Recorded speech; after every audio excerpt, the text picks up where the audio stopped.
Ese día, mientras llevaba a mi anciano vecino a una cita médica, la policía me detuvo por exceso de velocidad. Pensé que sería una simple multa, pero el oficial miró mi licencia de conducir y frunció el ceño.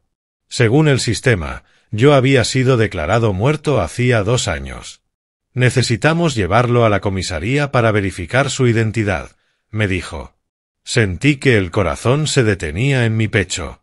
No imaginaba que aquella investigación destaparía una verdad aún más cruel que la muerte, la traición de mi propia familia. Antes de continuar, suscríbete al canal, dale like y cuéntame en los comentarios desde dónde nos escuchas. Hola, mi nombre es Roman Wright. Tengo 38 años y vivo en un rincón tranquilo de Fairview, Pensilvania, donde los caminos de tierra roja serpentean entre interminables campos de maíz. Si preguntas a los vecinos, dirán que soy un hombre marcado por una gran tragedia. No saben mucho de mí y prefiero que siga así. Mi vida ahora se reduce a largas jornadas en mi modesta granja, donde cultivo maíz, crío unas pocas gallinas e intento mantener mi mente ocupada. Pero por las noches, cuando la lámpara de aceite parpadea sobre la mesa de madera, no consigo escapar de mi pasado. No siempre fui así. Hace 5 años era un hombre distinto, en un lugar distinto, con una vida que alguna vez pensé que era perfecta. Pero en un solo instante, todo se derrumbó. Y así terminé aquí, en Fairview. Es un pueblo pequeño, donde todos se conocen pero nadie se mete demasiado en la vida del otro. Las casas de madera se esparcen entre los campos, y cada mañana el olor del césped recién cortado se mezcla con el aroma húmedo de la tierra. Llegué aquí hace 5 años, después de vender todo lo que quedaba de mi vida anterior, mi empresa, mi casa, mis autos, incluso los sueños que solían desvelarme por la noche. Hoy vivo en una cabaña de madera con techo de hojalata oxidada y ventanas que crujen con el viento. Me gusta la calma del lugar, aunque a veces resulta asfixiante. La gente es amable, pero mantiene la distancia. Saben que no soy de aquí, que vine a esconderme de algo. Susurran sobre mí, sobre el hombre que vive solo con su pasado. No los culpo. Si yo fuera ellos, también tendría curiosidad. Hoy fue un día común en Fairview. Me levanté al amanecer, como siempre. La primera luz se filtró entre las cortinas raídas, iluminando el suelo de madera gastada. Preparé café, comí una rebanada de pan con huevos y me dirigí al gallinero. Las gallinas cacareaban ruidosamente mientras esparcía el alimento, y por un instante sonreí. El trabajo en la granja no es pesado, pero me mantiene ocupado. Corto el césped, riego las hortalizas, reviso las cercas. Todo tiene su propio ritmo, como una canción sin palabras, y yo he aprendido a fundirme en ella. Por la tarde, conduje mi vieja camioneta hasta la tienda del pueblo. La señora Débora, la dueña, siempre me recibe con una sonrisa cálida. «¿Cómo estás hoy, Roman?», me preguntó, como de costumbre. Respondí en mi tono sereno de siempre. «Todo bien, señora Débora». «Gracias». No insistió, pero en sus ojos brillaba la curiosidad. Sé que quiere saber más, aunque respeta mi silencio.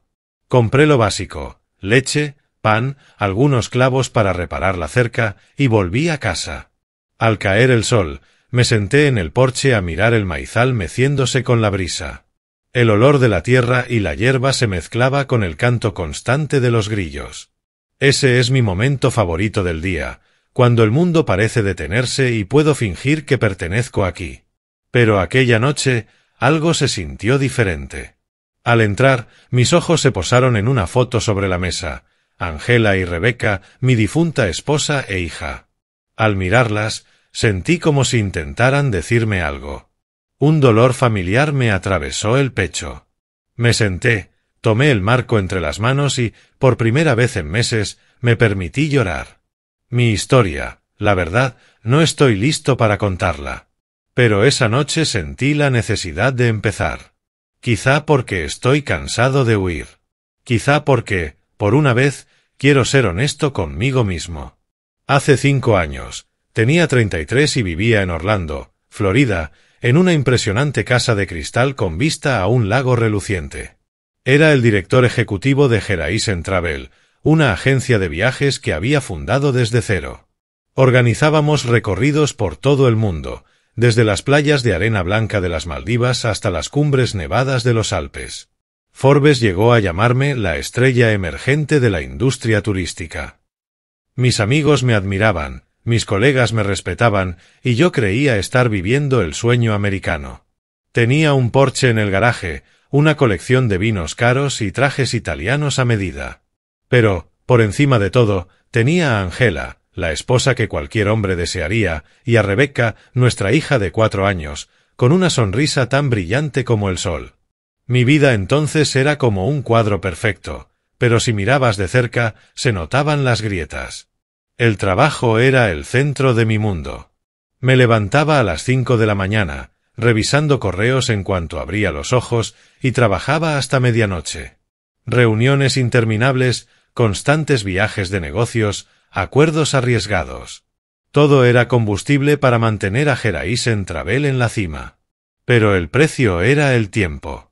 Tiempo con Angela, con Rebecca y conmigo mismo. Angela era una mujer fuerte pero tierna. Tenía un cabello castaño brillante, ojos azules profundos y una voz que siempre transmitía calma. Una de las pocas noches en que regresé temprano, me dijo: «Roman, necesitas descansar. La familia es lo que importa». Recuerdo que reí, le tomé la mano y le prometí que bajaría el ritmo. «Solo después de este periodo ocupado, amor», le dije. Pero un periodo ocupado siempre llevaba a otro. Angela nunca me reprochó nada, pero vi la decepción en sus ojos cuando recogía sola la mesa de la cena o cuando arropaba a Rebecca mientras yo seguía en la oficina. Rebecca, mi pequeña, era la luz más brillante de mi vida. Tenía rizos rubios, ojos grandes y redondos, y siempre llevaba un par de zapatillas rosadas que llamaba sus zapatos veloces. Le encantaba correr por la casa, arrastrarme al jardín para jugar o pedirme que le leyera cuentos antes de dormir. «Papi, juega conmigo», me rogaba, tirando de mi mano mientras yo seguía mirando el portátil. Yo siempre respondía: «Mañana, cariño. Papá te lo promete». Pero ese mañana rara vez llegaba. Creía tener toda una vida para compensarlo. Me equivoqué. La presión no venía solo del trabajo. Mis padres, Eugene y Marta, eran otra carga. Mi padre había tenido un pequeño taller mecánico en las afueras de Orlando, pero fracasó por su arrogancia y su mala gestión. Terminó ahogado en deudas. Y en lugar de admitirlo, siempre actuaba como si supiera más que todos. Cada vez que nos veíamos, hablaba de sus gloriosos días y luego me lanzaba críticas disfrazadas de consejos, diciendo que yo no era talentoso, sino simplemente afortunado. «Ten cuidado, Roman», me repetía. «Crees que lo tienes todo, pero basta un error para que se derrumbe en un segundo». Mi madre, Marta, era todo lo contrario. Una mujer vanidosa, obsesionada con mantener una imagen de sofisticación pese a que la riqueza de la familia se había desvanecido hacía años. Compraba sin parar, vestidos, joyas, viajes, todo para aparentar. Y yo era quien pagaba esas facturas. Cada mes recibía su llamada, con esa voz dulce pero calculadora.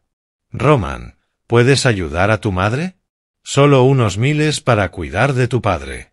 Siempre enviaba el dinero, no porque quisiera, sino porque me sentía obligado. Eran mis padres, aunque a veces me preguntaba si realmente me veían como a un hijo.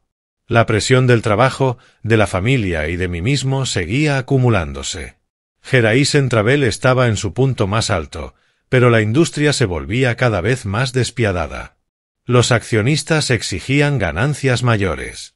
Yo debía negociar con socios importantes, asumir tratos arriesgados y evitar que la empresa fuera devorada por nuevos competidores. Empecé a perder el sueño. Vivía a base de café por las mañanas y tragos fuertes por las noches para sobrellevar los días interminables. Angela lo notaba, pero yo siempre lo negaba. «Estoy bien», le decía. Pero estaba lejos de estarlo. Una noche llegué tarde a casa. Angela estaba sentada en el sofá, acunando a Rebecca, que dormía en sus brazos. Me miró con una voz baja pero firme. Roman, no puedes seguir así.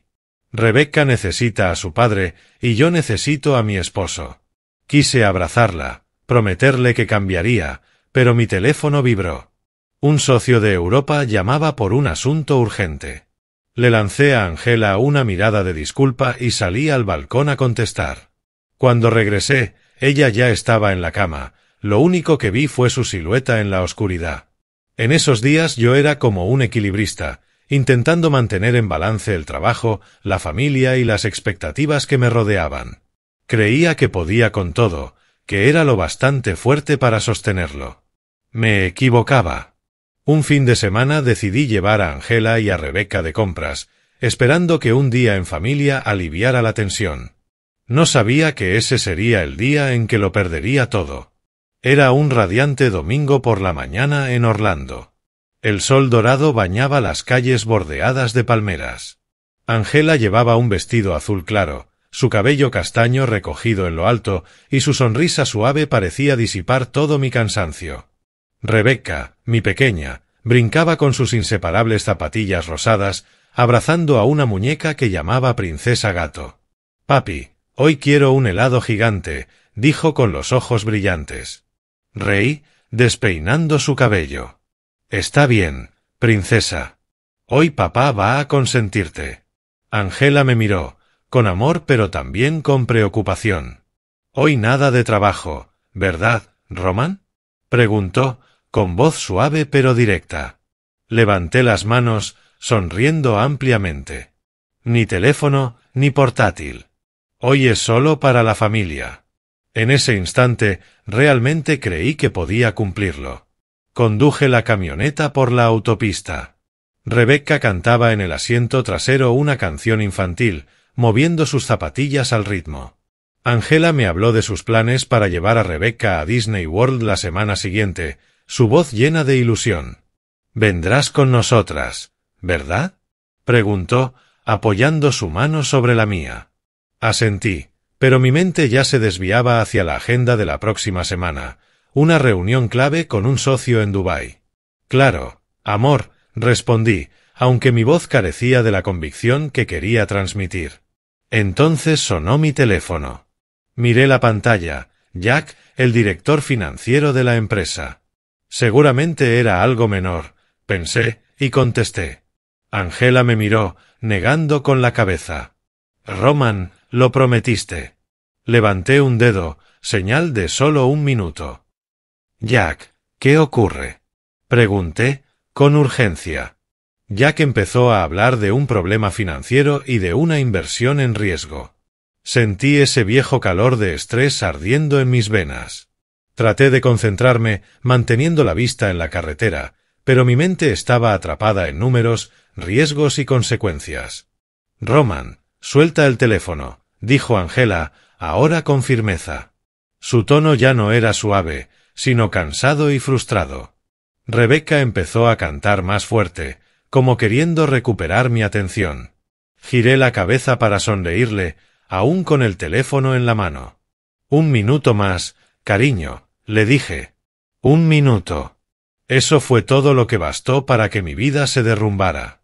No vi venir el camión que apareció desde la intersección derecha. Una sombra negra enorme, moviéndose demasiado rápido. No tuve tiempo de reaccionar. El claxon retumbó.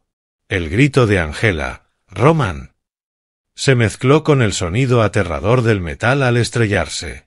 El coche giró violentamente, los cristales se hicieron añicos y sentí como mi cuerpo se lanzaba hacia adelante, el cinturón clavándose en mi pecho. Por un instante, todo se volvió lento. El grito de Angela, los ojos asustados de Rebecca y luego, oscuridad. Cuando abrí los ojos, estaba en una camilla. Las luces rojas y azules de patrullas y ambulancias me cegaban. La cabeza me palpitaba, pero apenas tenía unos cortes y moretones. Intenté incorporarme, llamando a Angela, a Rebecca, pero una paramédica me detuvo. «Debe quedarse quieto», dijo, con voz firme pero calmada. No la escuché. La aparté de un empujón y me levanté tambaleando, buscando con la mirada. Nuestro coche era un amasijo de hierros retorcidos, el capó aplastado, las ventanas destrozadas. Y entonces las vi. Angela yacía inmóvil en otra camilla. Su rostro pálido, sus ojos cerrados. Rebecca, mi pequeña, estaba cubierta con una sábana blanca. Aún así, podía ver asomando sus zapatillas rosadas. Una de ellas había salido volando, quedando sola en el pavimento, junto a un charco de sangre. Grité, arrojándome hacia ellas, pero dos oficiales me sujetaron con fuerza. «No puede acercarse», me gritó uno. Pero yo no escuchaba. Me debatí con todas mis fuerzas, gritando sus nombres, hasta que mi cuerpo no resistió más y me desplomé en el asfalto. Después, la policía me dijo que el accidente había sido mi culpa, que no presté atención, que no vi al camión. El informe oficial lo dejó claro: conductor distraído por uso del teléfono. Angela y Rebecca murieron en el acto. Yo sobreviví con heridas leves, pero en verdad, yo también había muerto. La última imagen que vi antes de desmayarme fue aquel zapatito rosa de Rebecca, manchado de polvo y sangre, solitario en el pavimento. Los días después del accidente fueron una pesadilla interminable. Desperté en el hospital, con el cuerpo adolorido por los cortes y moretones, pero el dolor físico no era nada comparado con la anestesia en mi mente. Yacía en una cama blanca y fría, mirando el techo bajo la luz opaca de los fluorescentes, sintiendo como si el alma se me hubiera drenado. Cada vez que cerraba los ojos veía el camión abalanzándose sobre nosotros, escuchaba el grito de Angela y volvía a ver el zapatito rosa de Rebecca, solitario en el asfalto. Quería gritar, correr, escapar, pero estaba atrapado en mi propio cuerpo, encarcelado por una culpa que me apretaba el pecho como una banda de hierro. No quería hablar con nadie. No quería ver a nadie. Las enfermeras, con sus miradas de lástima y sus voces suaves, solo hacían que me sintiera más sofocado.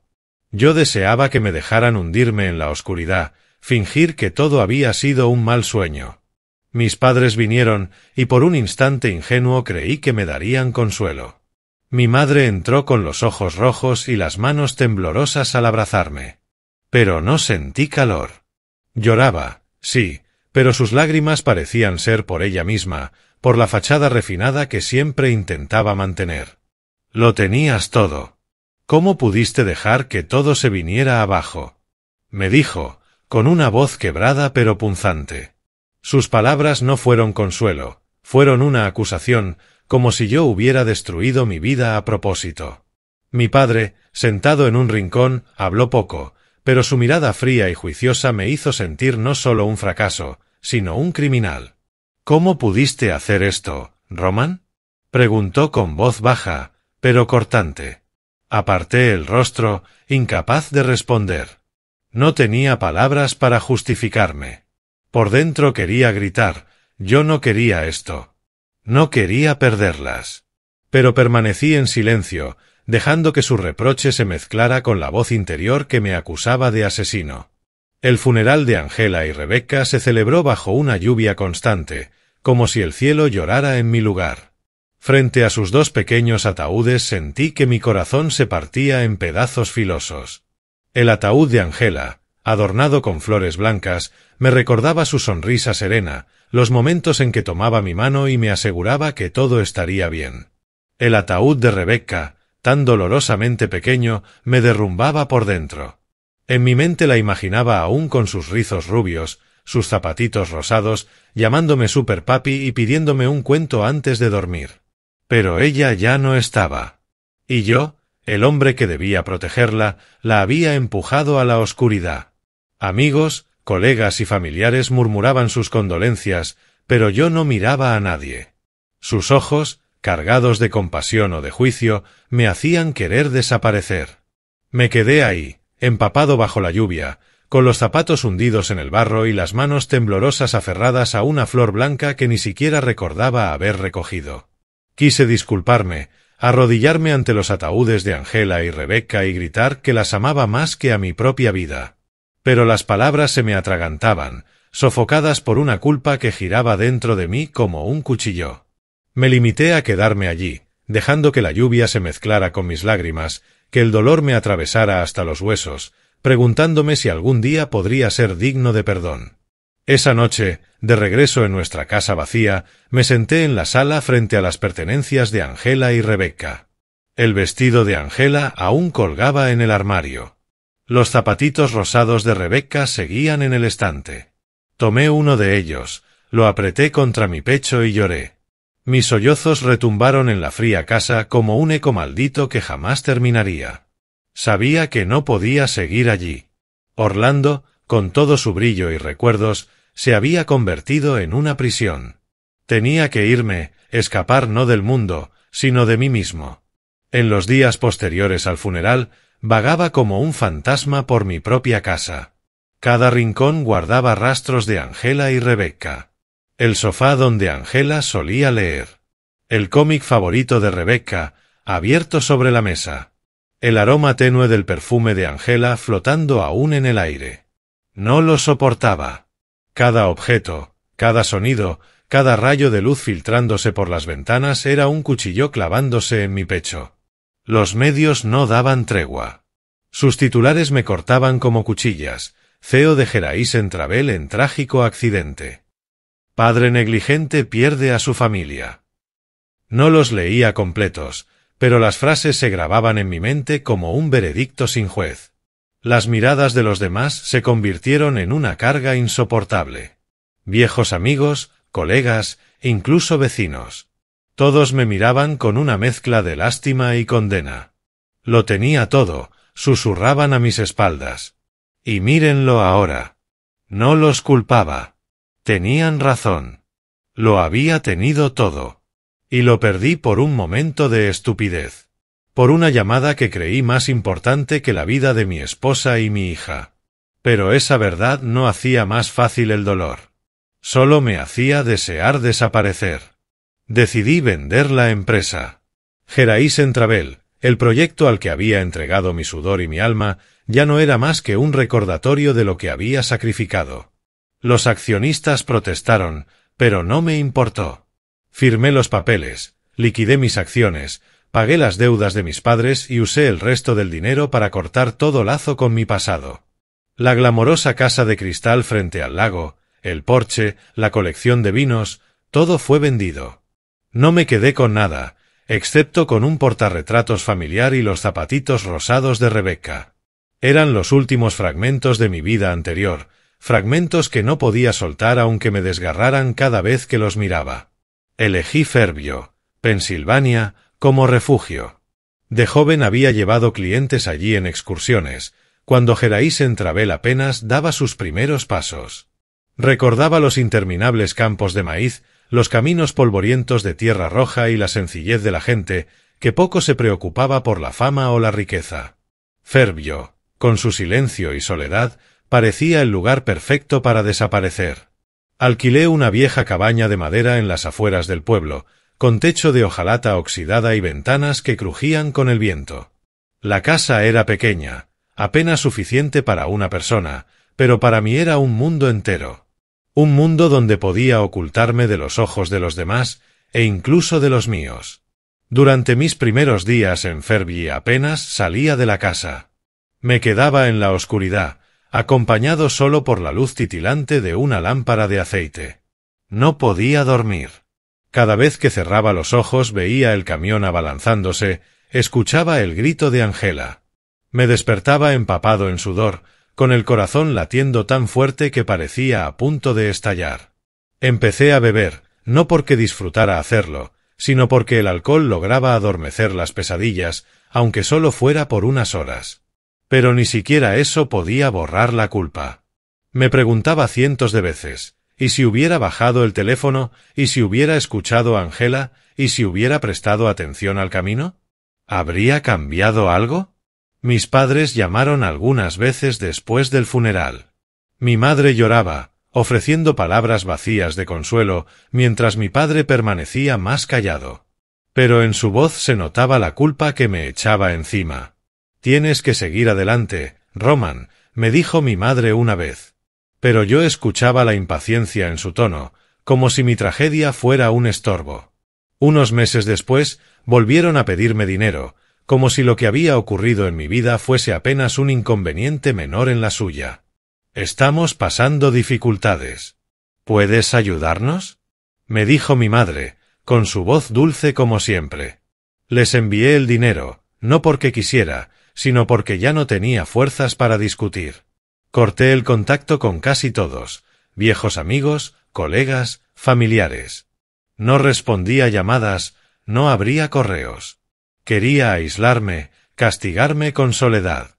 En Fairview mantenía mis interacciones con los vecinos al mínimo. Eran amables, sí, pero yo levantaba muros. Tenía miedo de que, si los dejaba acercarse, vieran quién era en realidad, el monstruo que había matado a su propia familia. Me refugié en el trabajo físico.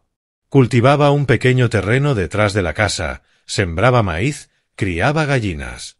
Intentaba dejar que el sudor y el cansancio ahogaran los pensamientos en mi cabeza.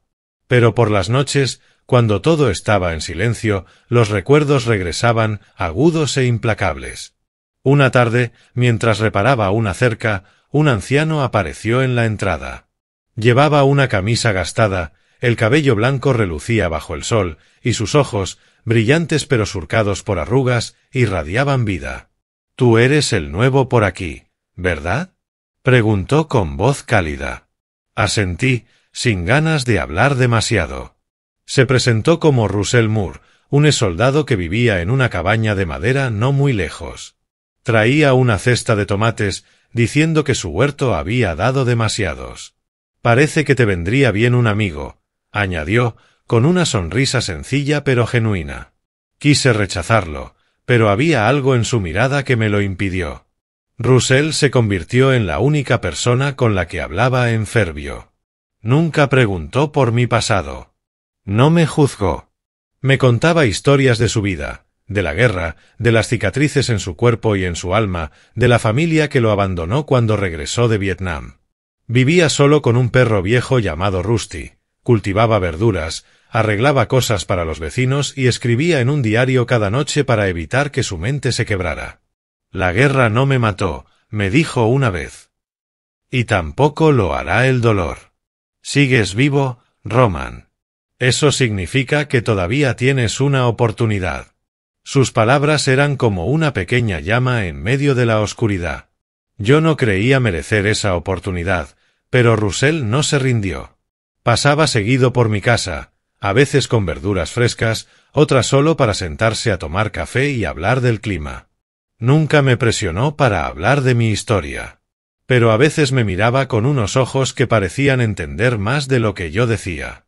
«El dolor es parte de la vida», me dijo una tarde, mientras mirábamos juntos la puesta de sol desde su porche. «Pero si dejas que te defina, ya has perdido».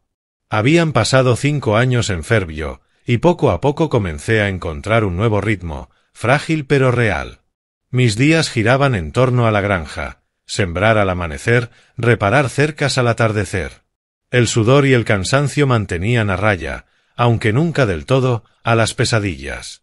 Los zapatitos rosados de Rebecca aún descansaban sobre la mesa, junto al portarretratos familiar, como un tótem de culpa y amor imposible de abandonar. Ya no bebía tanto, gracias a Russell. Nunca me lo dijo directamente, pero su manera de vivir, resiliente, sencilla, a pesar de sus propias cicatrices, me hacía querer intentarlo, aunque fuera un poco. Russell se convirtió en mi ancla, aunque nunca se lo confesé.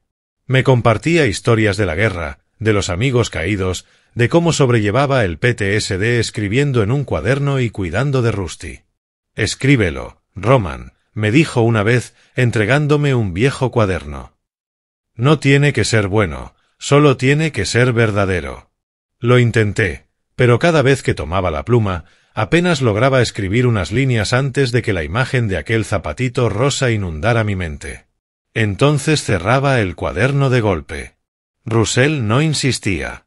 Solo sonreía, me daba una palmada en el hombro y decía: «Llegarás cuando estés listo». Algo extraño ocurrió en los últimos 2 años. Mis padres dejaron de llamar. Antes me buscaban constantemente, siempre con alguna excusa ligada al dinero. «Solo un poco, Roman, para salir de este bache», decía mi madre con esa voz dulce pero calculada. Yo enviaba el dinero casi como un hábito, aunque cada vez se sintiera como comprar una paz temporal. Y luego, de pronto, las llamadas cesaron. Al principio no le di importancia. En realidad, sentí alivio, como si me hubieran quitado un peso de encima. Me repetí que quizá al fin habían aprendido a manejarse o se dieron cuenta de que yo ya no tenía nada más que darles. Me equivoqué. Una fresca mañana de otoño, conduje mi vieja camioneta para llevar a Russell a una cita médica en el pueblo vecino. Sus articulaciones le dolían, secuelas de la guerra, y yo me había convertido en su chofer improvisado. Charlamos en el camino sobre la cosecha, sobre Rusty, sobre cómo debía repintar mi cabaña antes del invierno.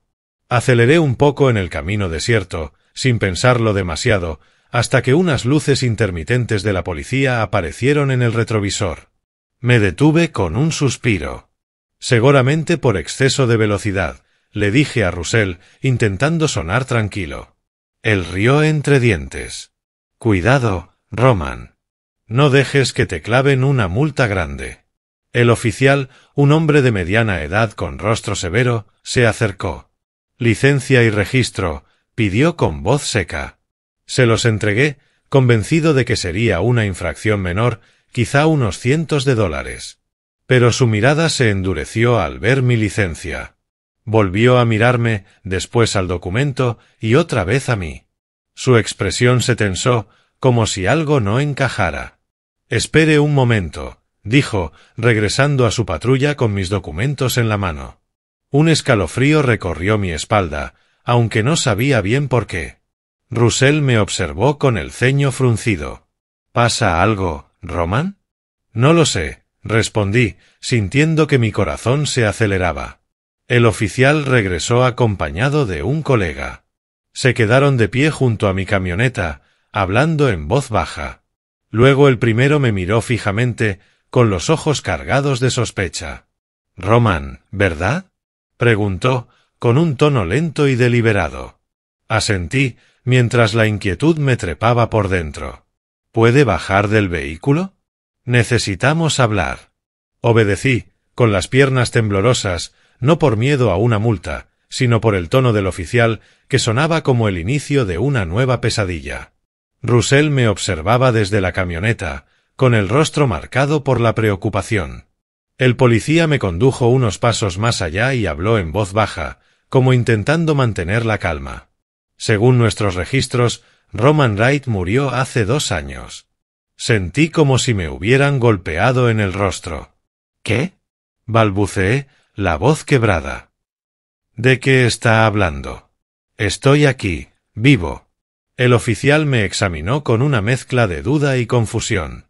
Los registros dicen que usted fue declarado muerto. Certificado de defunción, firmado por un médico, todo legal.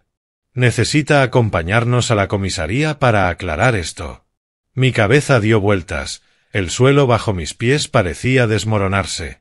Miré hacia atrás y vi a Russell bajando de la camioneta, preocupado. «¿Qué sucede, Roman?», preguntó. No pude responder. Solo negué con la cabeza, intentando asimilar lo que acababa de escuchar. Muerto. ¿Cómo podía estar muerto si aún respiraba, si seguía viviendo, aunque mi vida no fuera más que una sombra de lo que solía ser? De camino a la comisaría, iba sentado en el asiento trasero de la patrulla, con las manos temblorosas. No me esposaron, pero igual me sentía como un criminal. Russell insistió en acompañarme. Se sentó a mi lado, en silencio, pero colocando una mano sobre mi hombro, como diciéndome sin palabras que estaba allí. Mi mente era un torbellino de preguntas. ¿Un certificado de defunción? ¿Quién hizo esto? ¿Y por qué?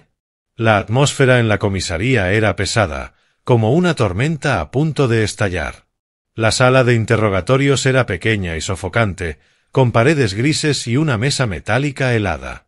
Frente a mí se sentó el inspector Miller, un hombre alto, de cabello entrecano y mirada tan afilada como cuchillos. Pasaba hojas en un voluminoso expediente. Russell tuvo permiso para quedarse, sentado en un rincón como una sombra fiel, aunque yo me sentía igual de solo.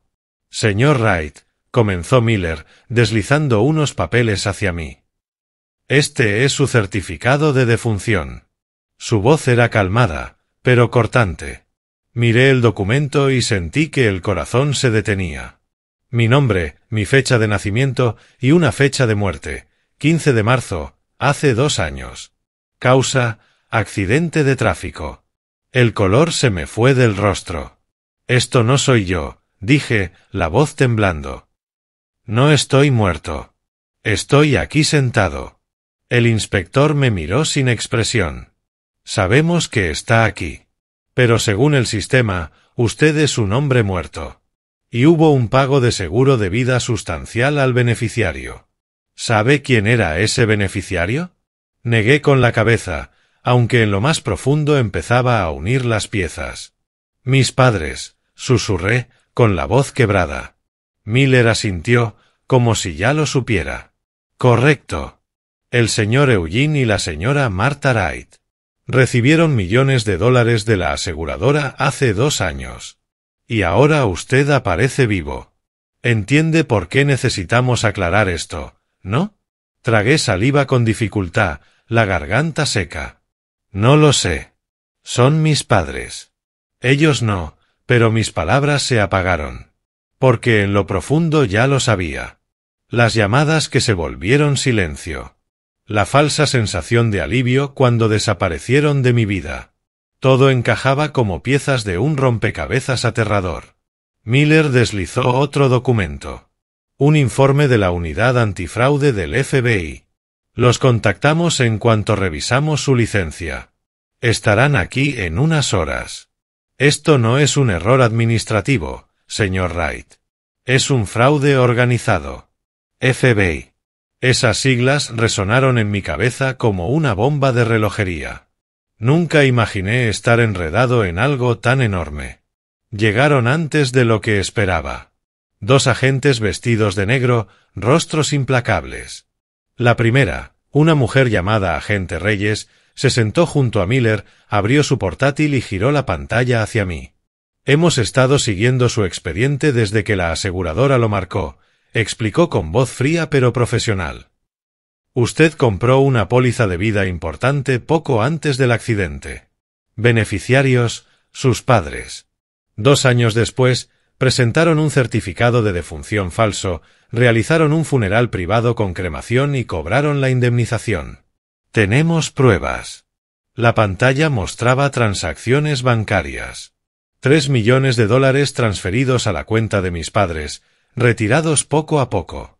Parte se usó para pagar deudas, las mismas que yo había cubierto tantas veces, ahora saldadas con mi propia muerte. El resto, una casa nueva en los suburbios de Orlando, un Mercedes de lujo, incluso un viaje a Europa. Lo reconocí de inmediato. Eran las cosas que mis padres siempre habían codiciado. Lo que me exigían para mantener las apariencias. Ahora lo habían conseguido comprándolo con mi muerte.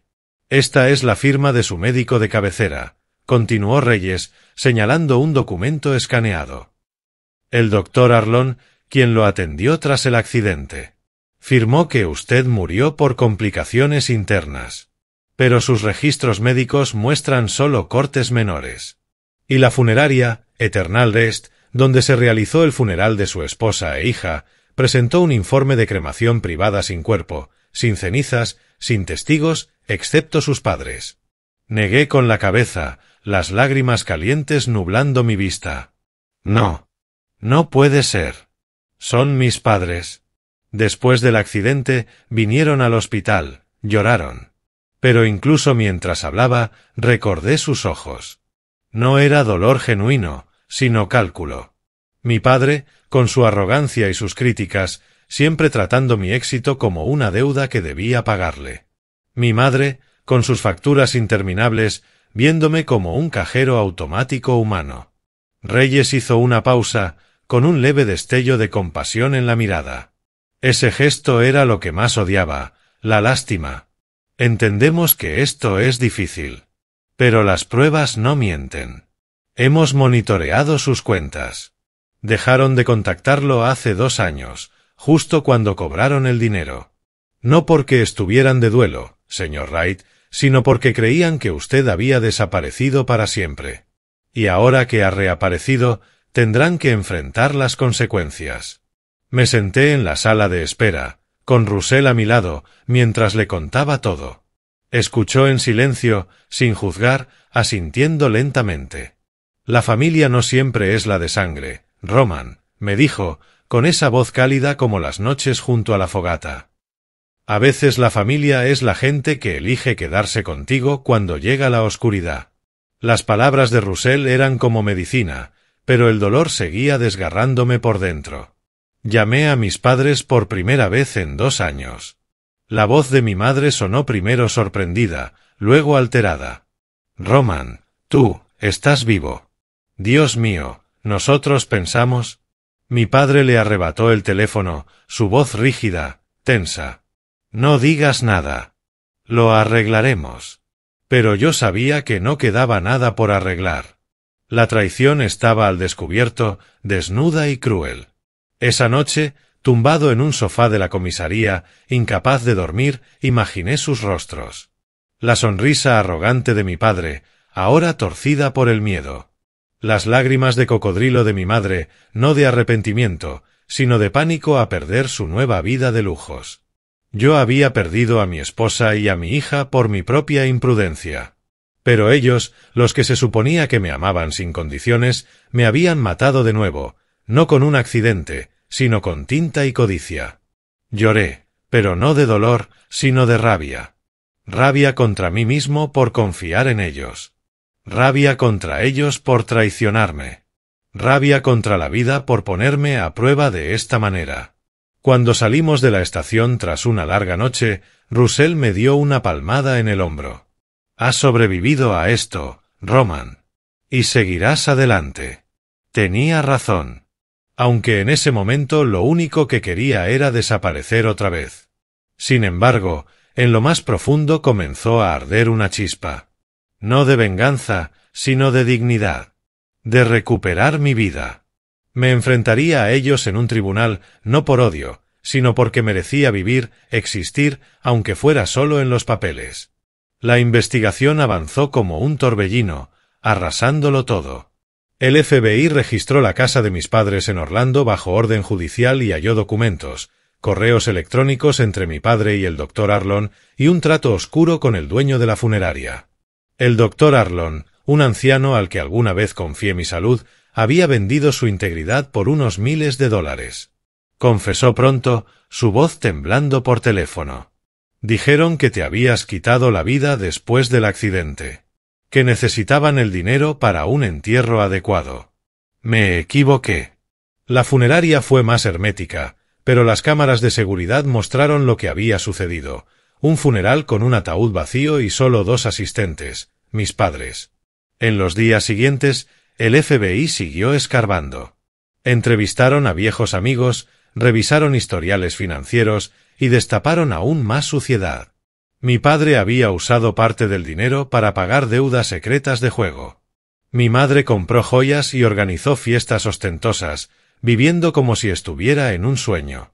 Cada detalle era otra puñalada, pero también me trajo claridad. No eran víctimas de las circunstancias. Eran personas que eligieron un camino torcido. El día de los arrestos, la agente Reyes me llamó. Han sido detenidos, señor Wright. No opusieron resistencia. Cerré los ojos e imaginé la escena. Mi padre, el hombre arrogante que siempre me criticó, esposado frente a los vecinos. Mi madre llorando, no por arrepentimiento, sino por miedo a perderlo todo. Su traición no solo me robó la identidad. Me arrebató la última brizna de confianza en la familia.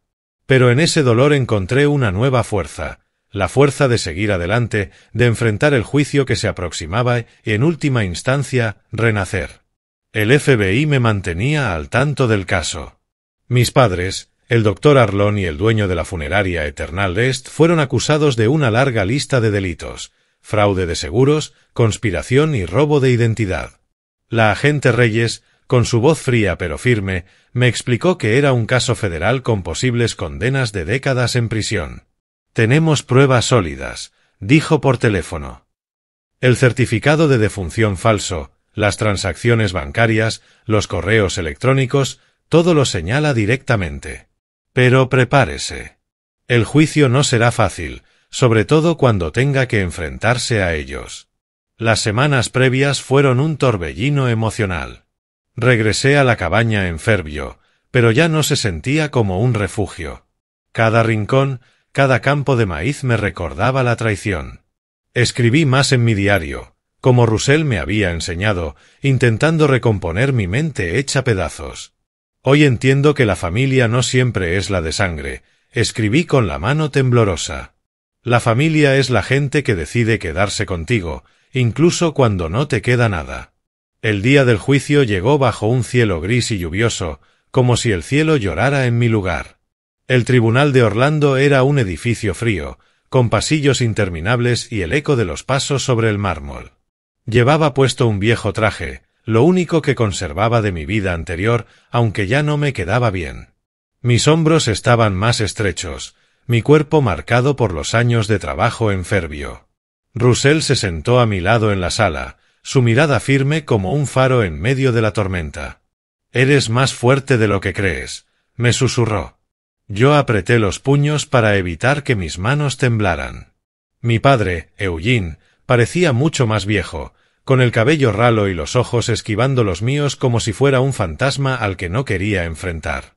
Mi madre, Marta, aún intentaba mantener una falsa elegancia con un suéter de cachemira, pero su rostro estaba pálido, sus ojos rojos de tanto llorar. No me miraron. Ni una sola vez, a pesar de que yo estaba en la primera fila. En mi interior guardaba la esperanza, aunque mínima, de que lo hicieran con arrepentimiento, de que me vieran como a su hijo, aún vivo, aún respirando. Pero su silencio, la forma en que agachaban la cabeza como si yo no existiera, me hizo sentir realmente muerto en sus ojos, no solo en los papeles. El juicio comenzó. El fiscal presentó las pruebas. El certificado falso con la firma del Dr. Arlon, los correos electrónicos entre mi padre y la funeraria sobre el funeral privado, las transacciones detalladas del seguro. Cada evidencia era una cuchillada más. No solo por la traición, sino porque confirmaba algo peor, no había arrepentimiento. Miré a mi madre, buscando una chispa de remordimiento, una señal de que aún me veía como a su hijo. Pero solo inclinaba la cabeza, secándose los ojos con un pañuelo, como si fuera ella la víctima de esta historia. Mi padre permanecía erguido, los labios apretados, aferrado a su último resto de orgullo. Quise gritar, ponerme de pie y preguntarles, ¿por qué? ¿Cómo pudieron hacerme esto? Pero no lo hice. Me quedé sentado, con lágrimas ardientes recorriendo mi rostro, no de dolor, sino de una decepción absoluta. Cuando llegó mi turno de declarar, caminé hasta el estrado. Mis piernas pesaban como plomo, sintiendo que todo el mundo me miraba, juzgándome. De pie frente a una sala llena de desconocidos, me sentí expuesto, como si cada cicatriz de mi alma quedara al desnudo.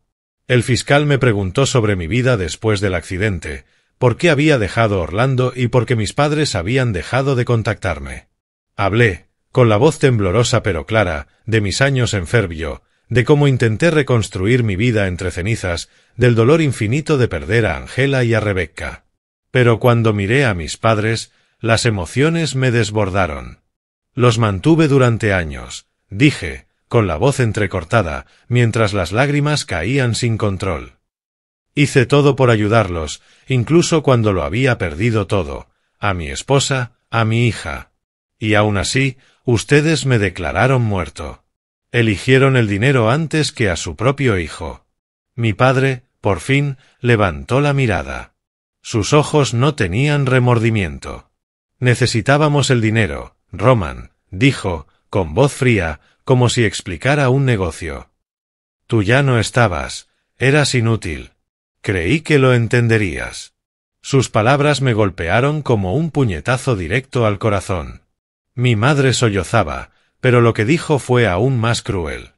Al menos el dinero no se desperdició. Vivimos mejor, Roman. ¿No lo ves?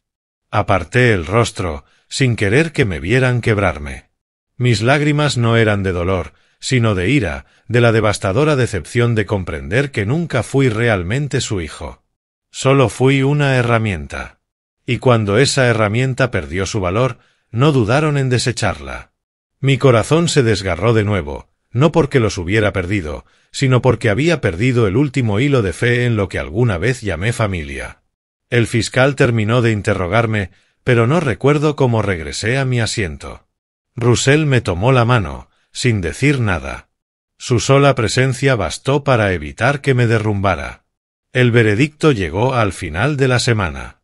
Mi padre fue condenado a 12 años de prisión, mi madre a 10, por fraude de seguros y conspiración.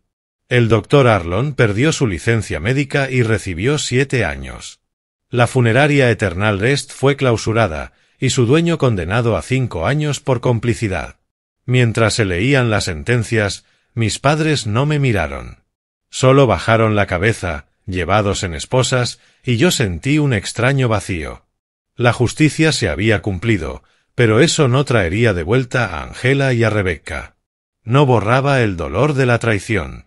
Tras el juicio, me esperaba una larga batalla para recuperar mi identidad legal. El FBI me ayudó a obtener un nuevo número de seguro social, licencia de conducir y cuentas bancarias. Cada trámite era una lucha contra la burocracia, pero cuando sostuve mi nueva identificación entre las manos, sentí como si hubiera renacido. Mi nombre, Roman Wright, volvía a existir oficialmente, ya no era una sombra en los registros de los muertos. Esa misma tarde, Russell vino a visitarme con una botella de sidra casera. Nos sentamos en el porche, mirando el cielo estrellado. «Lo lograste, Roman», dijo con voz cálida y firme. «Te enfrentaste a ellos y recuperaste quién eres». Esbocé una sonrisa débil. «No sé si realmente lo logré, Russell. Pero lo estoy intentando». Él asintió, alzando su vaso de sidra. «Eso basta, chico. Eso es suficiente». El aire nocturno de Fairview siempre tenía algo reconfortante. El canto de los grillos se mezclaba con la brisa fresca que traía el aroma de la hierba recién cortada y de la tierra húmeda.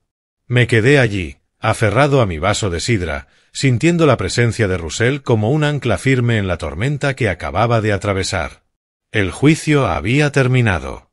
Mis padres y sus cómplices habían sido castigados. Mi identidad legal, restaurada. Pero la victoria no trajo la alegría que alguna vez imaginé. Solo dejó un vacío. No era el vacío del dolor, sino una extraña sensación de libertad, como si me hubieran liberado de una prisión invisible. En los días siguientes, comencé a pensar en el futuro. La cabaña de madera en Fairview, con su techo oxidado y sus ventanas que crujían, había sido mi refugio durante 5 años. Pero comprendí que ya no quería seguir escondiéndome. Quería vivir. Vivir de verdad. No por fama ni por dinero, sino por lo que Angela y Rebecca alguna vez me dieron: amor, alegría y sentido.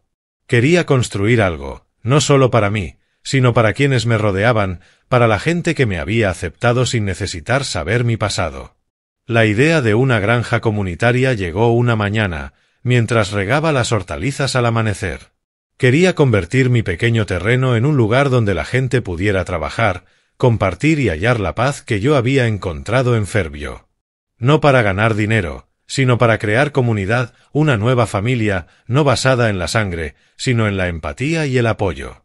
Compartí la idea con Russell, y él soltó una carcajada profunda, con los ojos brillantes. «Estás empezando de nuevo, Roman. Eso es algo de lo que Angela y Rebecca estarían orgullosas». Me puse manos a la obra. Con el dinero que me quedaba de la venta de mi empresa años atrás, compré más terreno, arreglé el granero y construí un pequeño espacio con mesas y sillas de madera para reunir a la gente. Lo llamé Peaceful Farm. El nombre podía sonar cursi, pero para mí tenía un significado profundo. Contraté a algunos vecinos para ayudar y vinieron con un entusiasmo que no esperaba. La señora Débora, de la tienda del pueblo, trajo frascos de mermelada casera para vender. El señor Joe, de más abajo en el camino, aportó un viejo remolque para transportar la cosecha. Poco a poco, la granja se convirtió en parte de Fairview. No era solo un lugar para comprar verduras, sino para conversar, reír y compartir historias cotidianas. Colgué una foto enmarcada de Angela y Rebecca en un rincón destacado del edificio principal de la granja. Cada mañana, al abrir las puertas, la miraba y susurraba: «Lo intento, amor mío. Lo intento, pequeña». La imagen de los zapatitos rosados de Rebecca dejó de ser solo un símbolo de dolor. Se convirtió en un recordatorio de que no podía desperdiciar esta segunda oportunidad. Cada mazorca de maíz que sembraba, cada sonrisa que recibía de los habitantes del pueblo, era una forma de expiar, de vivir una vida digna del amor que ellas me habían dado. Russell se volvió un compañero indispensable. Venía a ayudar los fines de semana, aunque sus articulaciones ya no fueran tan ágiles. Juntos sembrábamos hortalizas, arreglábamos cercas, y al caer la tarde, bebíamos sidra frente al fuego. «Tú y yo somos parecidos, Roman», me dijo una noche. «Los dos hemos sido heridos, pero aún así elegimos levantarnos. Eso es lo que nos hace humanos». La gente de Fairview empezó a verme como a uno de los suyos. Ya no me miraban con curiosidad ni con lástima. En lugar de mirarme con curiosidad o lástima, empezaron a llamarme Roman de Peaceful Farm. Y cada vez que escuchaba ese nombre, sentía que al fin comenzaba a pertenecer a un lugar. Una tarde, mientras ayudaba a la señora Débora a acomodar frascos de mermelada en un estante, me tomó de la mano y me dijo: «Has traído algo especial a este pueblo, Roman». «Gracias». Solo pude sonreír, sin saber cómo responder. Pero por dentro sentí una aceptación que no había conocido desde que dejé Orlando. La vida en la granja no siempre era fácil. Había días de lluvia y viento que arruinaban los cultivos. Noches en las que el recuerdo de Angela y Rebecca me mantenía despierto. Pero ya no huía del dolor. Aprendí a enfrentarlo, a dejar que se convirtiera en parte de mí, pero no en la totalidad de lo que soy. Russell me enseñó que la vida no se trata de borrar el pasado, sino de aprender a vivir con él y transformarlo en una fuerza para seguir adelante. Seguí su consejo, reflexionando sobre mi viaje, desde los días gloriosos en Orlando, pasando por el borde de la tragedia, hasta los años de exilio autoimpuesto en Fairview. Y ahora, un nuevo comienzo. Había perdido todo, no una, sino 2 veces. Primero a Angela y Rebecca, por mi descuido. Luego mi identidad, por la codicia de quienes alguna vez llamé familia. Pero en esas cenizas descubrí lecciones grabadas en mi alma. Lecciones que quiero compartir. No para predicar, sino para recordarme a mí mismo. Y tal vez, también a ti. La familia no siempre es de sangre. Una vez creí que mis padres, aunque egoístas y exigentes, me querían a su manera. Pero su traición, al declararme muerto para cobrar un seguro, reveló la verdad más dura: eligieron el dinero por encima de mí. Y eso dolió más que cualquier herida física. En Fairview encontré otra familia. Russell, con sus historias de guerra y su resiliencia silenciosa, se convirtió en un padre espiritual. La señora Débora, el señor Joe y la gente del pueblo, con su bondad incondicional, me ofrecieron una comunidad a la que pertenecer. La verdadera familia son las personas que deciden quedarse a tu lado incluso cuando ya no tienes nada que dar. El dinero puede comprar lujos, pero jamás compra integridad. Mis padres usaron el dinero del seguro para pagar deudas, comprar una casa, un auto y vivir la vida que siempre habían deseado. Pero el precio fue su honor, su humanidad y, al final, su libertad. Yo también me dejé arrastrar por el dinero y la fama, pensando que traerían felicidad. Pero cuando perdí a Angela y Rebecca, comprendí que ninguna cantidad de dinero ni prestigio puede reemplazar el amor y la presencia de quienes amas. La vida comienza de verdad solo cuando enfrentas la verdad, por dolorosa que sea. Huí de Orlando, de las miradas de lástima y los susurros acusadores, creyendo que el aislamiento me haría olvidar. Pero la verdad nunca desaparece. Espera, paciente e implacable, hasta que tienes el valor de enfrentarla. Cuando estuve en el tribunal, mirando a mis padres mientras justificaban su traición, Comprendí que vivir en la mentira puede parecer más fácil, pero jamás trae paz. Solo cuando acepté el pasado, mis errores, mis culpas y su traición, encontré el camino para avanzar. No cambies el amor ni la presencia de tu familia por trabajo o dinero. Si hubiera escuchado a Angela, si aquel día hubiera dejado el teléfono, quizá aún tendría a ella y a Rebecca conmigo. Un solo instante de descuido me lo arrebató todo. Y viviré con ese dolor hasta mi último aliento. Una vez creí que el trabajo era el centro del mundo, que el éxito me definiría. Pero el éxito no te abraza cuando lloras. No te toma de la mano cuando tienes miedo. No se ríe contigo bajo el sol. Solo la familia hace eso. Y aprendí esa lección al precio más alto. Desconfía de la codicia, incluso de las personas más cercanas. Cuando se trata de dinero y posesiones, la naturaleza humana puede revelarse de formas que nunca imaginas. Mis padres, a quienes una vez creí protectores, eligieron el dinero antes que a su hijo. No eran monstruos. Eran humanos, débiles, fácilmente tentados. Pero esa verdad no hace que duela menos. Solo enseña que la confianza, incluso en la sangre, debe medirse. Y por encima de todo, si aún respiras, aún tienes una oportunidad. Russell me lo dijo, y aunque tardé años en creerlo, tenía razón. Perdí a mi esposa y a mi hija, perdí mi reputación, incluso mi identidad legal. Hubo noches en que pensé que no podía seguir, que la muerte sería más fácil. Pero cada mañana, cuando el sol se alzaba sobre los campos de maíz, encontraba una razón para levantarme. La oportunidad no está en recuperar lo perdido, sino en construir algo nuevo.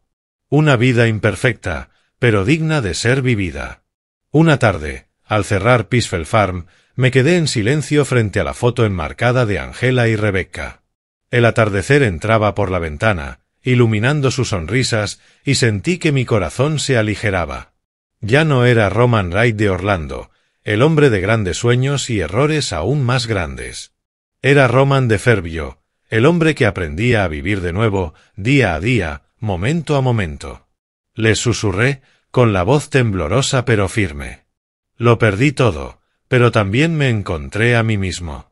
Russell entró cargando una canasta de tomates frescos de su huerto.